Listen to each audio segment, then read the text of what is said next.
তো তোমার এখানে কাজ করে ফ্যাশন উল্লাসের সাথে কেমন লাগলো? খুবই ভালো লেগেছে এদের বিহেভিয়ার, পুরো টিম, আর মানে কাজের সাথে সাথে হয় এনজয়মেন্ট। আপনাদের আমি এটুকু বলে দিচ্ছি, যদি আপনাদের এই ভিডিওগুলো দেখতে হয় তাহলে কিন্তু ফ্যাশন উল্লাসকে এক্ষুনি সাবস্ক্রাইব করতে হবে। অনেকগুলো কালার কিন্তু আজকে পরে নিয়েছে। আর তোমার সাথেও আমার দেখা করে খুব ভালো লেগেছে আজকে, তুমি খুব মিষ্টি।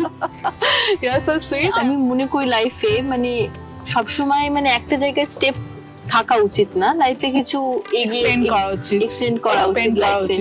Variety of experience. হ্যাঁ অবশ্যই এক্সপেরিয়েন্স থাকা দরকার সব জিনিসের ব্যাপারে। ফ্যাশন উল্লাস চ্যানেলের এই ফ্যাশন আড্ডায় আপনারা কিন্তু খবর পেয়ে যাবেন নতুন নতুন মডেল, মিষ্টি মিষ্টি মডেল, মিষ্টি মিষ্টি নতুন নতুন মুখ, তাদের সম্বন্ধে। তো লাইফে সব থেকে বড় জিনিস হচ্ছে কনফিডেন্স, নিজের উপর রাখা।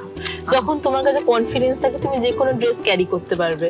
আর লোকে তো অনেক রকম কথাই বলবে, তো সেটাই গুরুত্ব না দিয়ে জাস্ট এগিয়ে যাওয়াটা আমি মনে করি। আমাদের চ্যানেলের এই ভিডিওগুলোর যদি একটু বোল্ড টাচ বা আমাদের বোল্ড এক্সপ্রেশনের সাথে যদি নতুনত্ব টাচগুলো আছে যেগুলো তোমরা দেখতে চাও, তাহলে তোমাদের কিন্তু আমাদের মেম্বারশিপটাকে নিতে হবে। তাহলে আমাদের ফ্যাশন উল্লাসের চ্যানেলের মেম্বারশিপ যদি তোমরা নিয়ে নাও, তাহলে কিন্তু আমাদের এই অ্যাটায়ারগুলোর বোল্ড এক্সপ্রেশন, বোল্ড ভিডিওগুলো তোমরা ওখানে দেখতে পাবে।